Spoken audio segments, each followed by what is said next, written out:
berhenti dan berpikir, apakah hukum benar-benar hanya kumpulan pasal-pasal kaku yang tertulis dalam undang-undang, ataukah ia adalah cerminan hidup, bernafas dan dinamis dari cara kita berinteraksi setiap hari? Jika positivisme hukum meminta kita melihat ke buku dan mazhab sejarah mengajak kita melihat ke masa lalu, maka dalam video ini kita akan membuka mata terhadap aliran pemikiran paling transformatif. Ini dia mazhab Sociological Jurisprudence. Mazhab ini berani menyatakan bahwa mengabaikan realistis di masyarakat sama saja dengan merumuskan hukum untuk dunia yang tidak ada. Kita akan menyelami konsep radikal atau living law dan peran hukum sebagai alat social engineering atau rekayasa sosial untuk menyeimbangkan berbagai kepentingan dalam masyarakat, yang pada intinya mengubah peran hukum dari sekedar aturan menjadi mekanisme aktif yang menggerakkan dan membentuk kehidupan sosial. Assalamualaikum warahmatullahi wabarakatuh. Salam sejahtera untuk kita semua. Shalom, Om Swastiastu, Namo Buddhaya, salam kebajikan. Dalam video ini kami akan membahas terkait dengan sosiological jurisprudensi yang akan dibahas oleh saya, Marcellinus Niziwaibula, dan Sapri Jupeni, Chandra Dewi, Fitri Nur Hayati. Mari kita simak dari pembahasan yang akan kita angkat. Di sini saya akan menjelaskan tentang apa itu mazhab Sociological Jurisprudence. Dalam video ini, pembahasan yang akan diangkat mengenai salah satu mazhab penting dalam filsafat hukum, yaitu Sociological Jurisprudence. Mazhab ini menawarkan perspektif unik tentang bagaimana hukum seharusnya bekerja dan dipahami. balik Chef. Jika mazhab lain fokus pada aturan tertulis atau prinsip moral, Sociological Jurisprudence melihat hukum dalam aksi, bagaimana hukum berfungsi dan mempengaruhi masyarakat serta sebaliknya. Aliran ini memandang bahwa hukum yang baik haruslah hukum yang sesuai dengan hukum yang hidup dalam masyarakat. Dengan kata lain, hukum harus memperhatikan realitas sosial dan tidak hanya berfokus pada aturan tertulis atau logika belaka. Pendekatan biasanya dari hukum ke masyarakat, yakni melihat bagaimana hukum yang ditetapkan bekerja dan mempengaruhi masyarakat. Apa sih Sociological Jurisprudence? Secara harfiah, ini berarti jurisprudensi atau ilmu hukum yang berlandaskan sosiologi. Mazhab ini dipelopori oleh Rousseau Pound, seorang ahli hukum dari Amerika Serikat. Konsep intinya adalah membedakan antara law in the book dan law in action. Apa sih itu law in the book? Law in the book, hukum yang tertulis dalam undang-undang, peraturan, dan putusan pengadilan. Nah, law in action adalah hukum yang benar-benar diterapkan dan dijalankan di masyarakat. Menurut Pound, hukum baik adalah yang efektif dalam kenyataannya, bukan hanya indah di atas kertas. Tujuan utama hukum adalah untuk mencapai keseimbangan, kepentingan, atau social engineering. Latar belakang dari pembahasan ini karena mazhab ini muncul sebagai sintesis atau gabungan dan reaksi terhadap dua aliran sebelumnya yang saling bertentangan. Yang pertama, positif hukum. Positif hukum selalu menekankan pada hukum sebagai perintah penguasa dan aturan tertulis, normatif, dan formal, mengabaikan keadilan atau realitas sosial. Yang kedua, mazhab sejarah.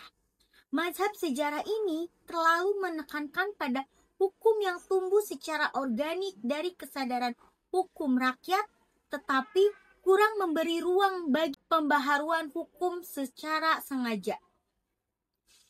Sociological Jurisprudence mencoba menjembatani kedua dengan tetap mengakui pentingnya hukum positif, undang-undang tetapi tidak modifikasi, yaitu bahwa hukum positif itu baik jika sesuai dengan living law. Sejarah Sociological Jurisprudence, mazhab ini muncul pada akhir abad ke-19 hingga awal abad ke-20 sebagai respon terhadap perubahan sosial besar akibat yang pertama, revolusi industri, yang kedua, urbanisasi, yang ketiga, perubahan struktur masyarakat, Yang keempat, ketimpangan sosial dan ekonomi. Para pemikir mazhab ini menilai bahwa hukum yang hanya berdasarkan teks undang-undang tidak mampu merespon kompleksitas masyarakat modern. Oleh karena itu, hukum harus dipahami dan dibentuk berdasarkan realitas sosial, bukan hanya logika hukum semata. Tokoh utama dan inti pemikiran, satu, Eugene Ehrlich dari Eropa.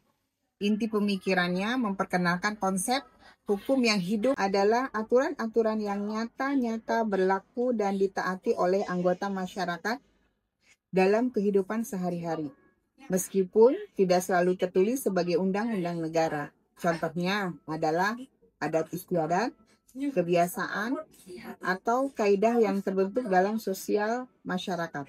Fokusnya, menurut Ehrlich, pusat gravitasi perkembangan hukum tidak terletak pada legislasi, jurisprudensi, atau ilmu hukum, melainkan pada masyarakat itu sendiri.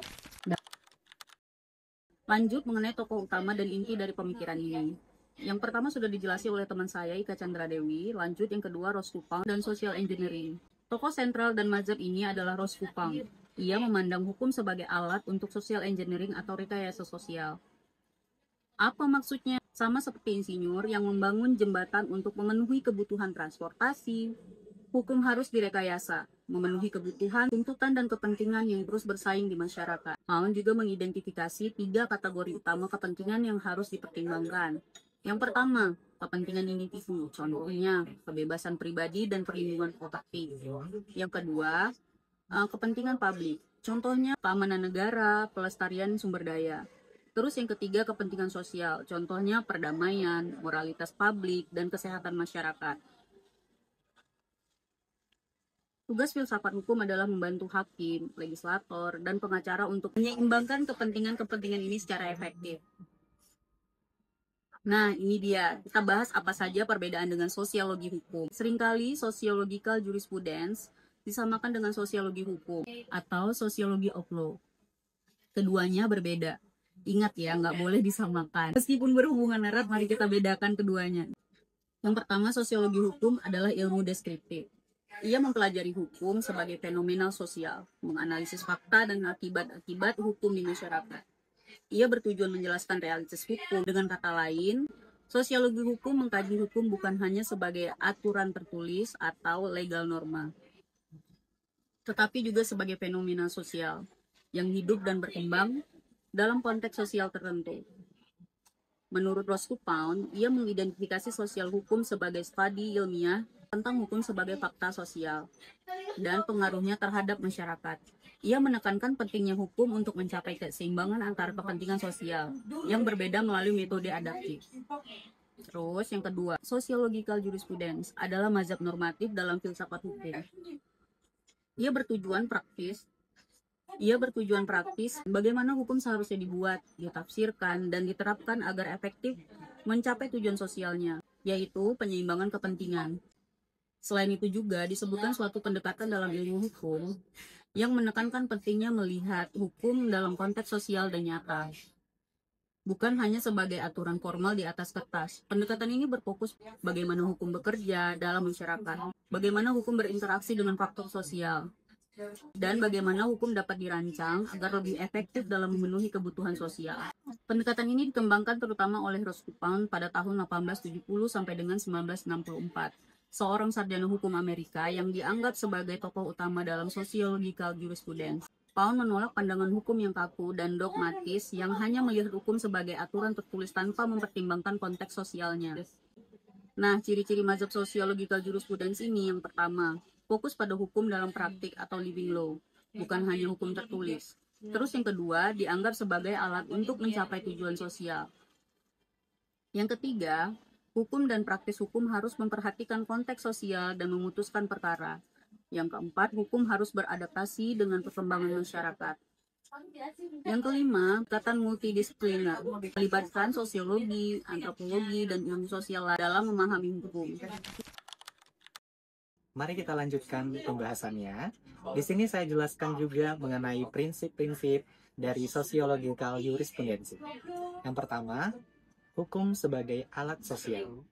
Artinya, Hukum bukan hanya kumpulan aturan, tapi alat untuk mengatur dan mengarahkan masyarakat agar mencapai keadilan dan kesejahteraan sosial.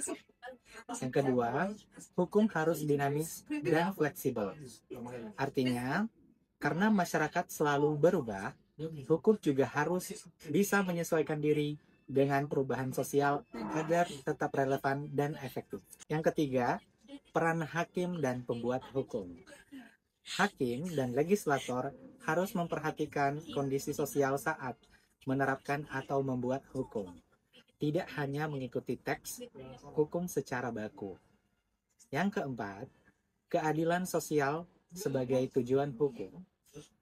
Artinya, hukum harus diarahkan untuk menciptakan keadilan sosial, bukan hanya kepastian hukum formal.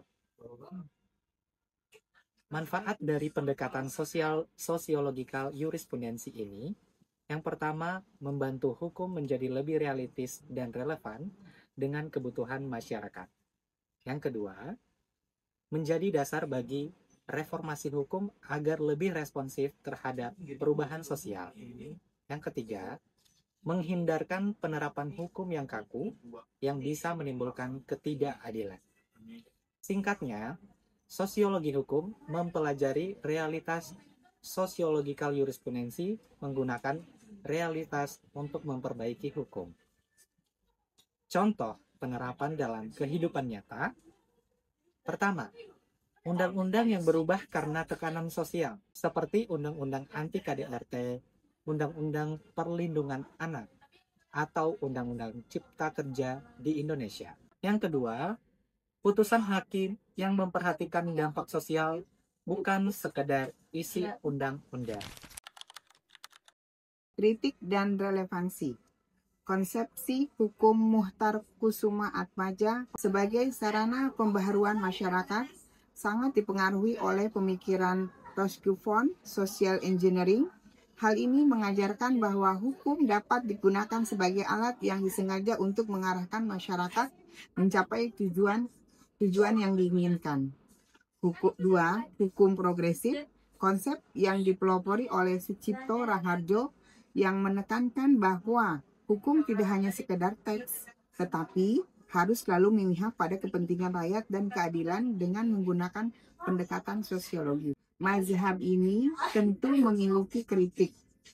Salah satu tantangan terbesarnya adalah bagaimana menentukan skala prioritas dalam menimbang kepentingan. Kepentingan mana yang harus didahulukan?